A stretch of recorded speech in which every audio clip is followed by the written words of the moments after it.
بسم اللہ الرحمن الرحیم۔ سبق کا آغاز کرتے ہیں۔ اردو جماعت ہفتوں سبق نمبر 2 نعت کی بند نمبر 8 اور بند نمبر 9 کی تشریح کریں گے اور ساتھ مرکزی خیال بھی کریں گے۔ تشریح بند نمبر 8۔ آپ صلی اللہ علیہ وسلم نے تبلیغ اسلام میں بے پناہ مشکلات برداشت کی۔ طائف کے لوگوں نے آپ پر پتھر برسائے لیکن آپ نے ان کے لیے دعا فرمائی۔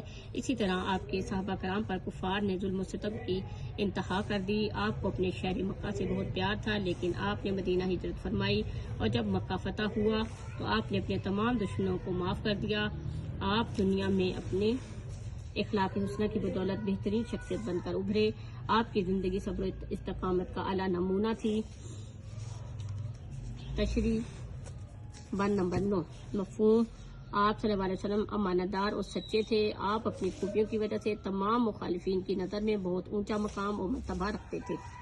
نبی صلی اللہ علیہ وسلم اپنی صفات کی بنا پر مخالفین کی نظر میں بہت اعلیٰ مقام رکھتے تھے۔ تبلیغ اسلام کی وجہ سے کفار آپ کے دشمن بنے ہوئے تھے، نعوذ باللہ قتل کرنے کا ارادہ رکھتے تھے۔ دوسری طرف آپ صلی اللہ علیہ وسلم کو کفار کی امانتیں لوٹانے کی فکر میں رہتے۔ آپ کی سچائی کو کفار بھی مانتے تھے۔ آپ کی شخصیت اس قدر متاثر کن تھی کہ بڑے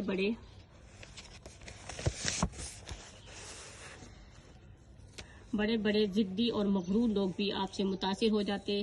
آپ صلی اللہ علیہ وسلم پوری دنیا کو دین اسلام پہنچانے آئے۔ آپ کی شخصیت سب سے بلند و بالا ہے۔ اللہ کا ارشاد ہے، ہم نے آپ کے ذکر کو بلند کیا۔ پیارے بچوں، اب ہم اس کے مرکزی خیال کی طرف آتے ہیں۔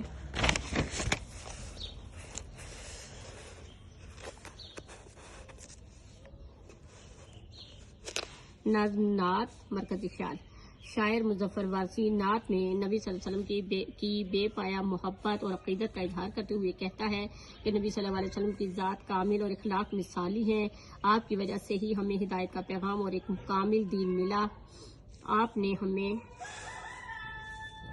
نے ہم تک دین اسلام پہنچانے میں بہت مشکلات اٹھائیں۔ آپ کی شخصیت سادہ اور ہمدرد تھی۔ آپ کی شخصیت سے کفار بھی متاثر تھے۔ امید ہے پیارے بچوں آج آپ نے بند نمبر 8 اور 9 کی تشریح کو سمجھ لیا ہوگا اور مرکزی خیال کو بھی سمجھ لیا ہوگا۔ آپ نے یہ سارا کام سبق نمبر 2 نعت کے تمام اشعار کی تشریح اپنی نوٹ بک پر لکھنی ہے اور اس کی دہرائی کرنی ہے۔ اپنا بہت خیال رکھیں۔ اللہ حافظ۔